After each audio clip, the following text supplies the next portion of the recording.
नमस्कार शेतकरी भावांनो, तर आज आपण बघणार आहोत 7.5 HP ची मोटर आहे. तिचं स्टार कनेक्शन कसं मारायचं पाहू शकता तुम्ही. हे 6 शेड्या आपल्या निघालेत बाहेर.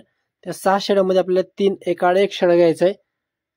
पाहू शकता तुम्ही 1 3 5 अशाचा स्टार मारायचा आहे. 3चे एक जॉईन करायचा आणि 3 शेडे बाहेरचे हे आपल्या केबलसाठी जॉईन मारायला ठेवायचे. तर पाहू शकता मागून मी असे पहिले टेपिंग वगैरे मोटरची करून घेतली प्रॉपर. पाहू शकता फोल्डिंग मोटर आहे. हे टेक्समो कंपनीचा पंप आहे. पाहू शकता तुम्ही अशा प्रकारे त्याचा आपलं जॉईंट मारून प्रॉपर आपलं फिटिंग करून झालेलं आहे. पाहू शकता तुम्ही अशा प्रकारे जॉईंट मारायचं आहे. पहा पूर्णपणे आपलं जॉईंट वॉटरप्रूफ करणं लय गरजेचं असतं, कारण जॉईंट राहते आपलं प्रॉपर पाण्यामध्ये. पाणी कुठं जॉईंटवर लीक झालं नाही आणि बॉडी एकदम फेस टू फेस आहे. त्यामुळं मोटरचा स्पेस पण आतमध्ये बेसला कमी असल्यामुळं वाइंडिंगला सेप लय महत्त्व असतो. पाहू शकतो तुम्ही वाइंडिंगला सेप पण देणं लय गरजेचं असतं. पाहू शकता आपण अशा प्रकारे मी टेपिंग केले कनेक्शन मारून.